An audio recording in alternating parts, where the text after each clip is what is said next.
দুটো বৃত্ত আঁকছি আমি। এই একটা বৃত্ত, এই বৃত্তের ব্যাসার্ধ আর,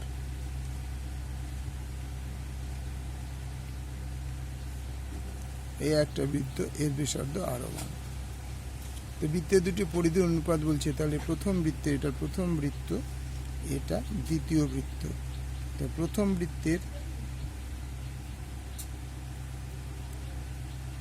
বৃত্তের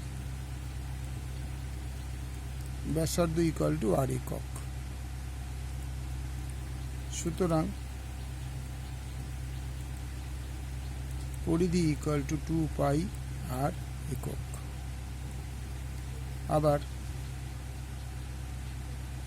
দ্বিতীয়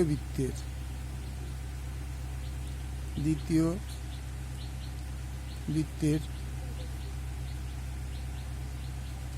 ব্যাসার্ধ ইকুয়াল টু R1 একক।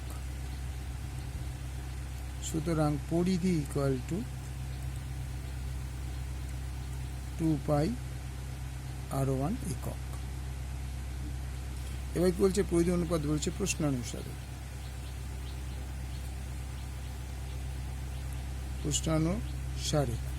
পরিধি দুটো অনুপাত 2:3, তাহলে 2 pi R by 2 pi R1 equal to 2/3।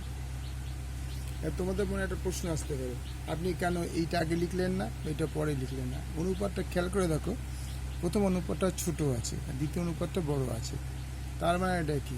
প্রথম ব্যাসার্ধটা ছোট আছে, দ্বিতীয় ব্যাসার্ধটা বড় আছে। সেই জন্য প্রথমে এইটা লিখলাম, বড়টা নিচে, কারণ বড় মানটা 3 আর উপরে ছোট মানটা 2, সেই জন্য ছোটোর উপর বড়টা নিচে। এবার 2 পাই কেটে গেল, বা R by R1 equal to 2/3। Cross গুণ করলে 3R ইকুয়াল টু 2R1। এবার বলছে ব্যাসার্ধের দৈর্ঘ্যের অন্তর 2।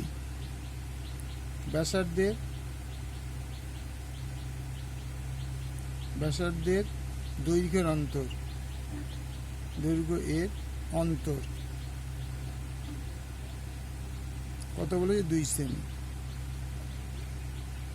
তাহলে কি লিখতে পারি?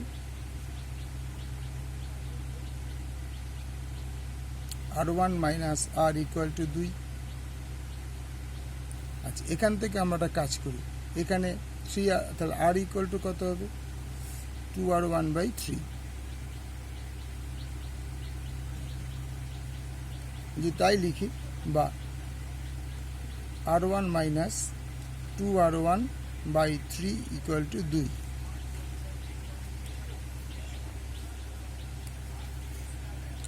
বা এর তলা 1 ধরে নিই, লসগু 3 হবে, 3R1 minus 2R1 equal to 2, বা R1/3 ইকুয়াল টু 2, বা R1 equal to 2 into 3 equal to 6 semi. তা R1 বেরিয়ে গেল। এবার R1 এর মানটা আমি এইখানে বসাতে পারি, এই 1 নম্বর সমীকরণে আমি বসাতে পারি। তাহলে R equal to 2R1/3, 2 into R1 6 semi পেয়েছি, 3 3 দুগুণে 6 ইকুয়াল টু 2 দুগুণে 4।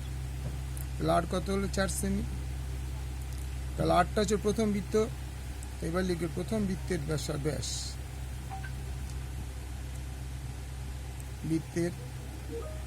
ব্যাস 2R equal to 2 into 4 equal to 8 সেমি। দ্বিতীয় বৃত্তের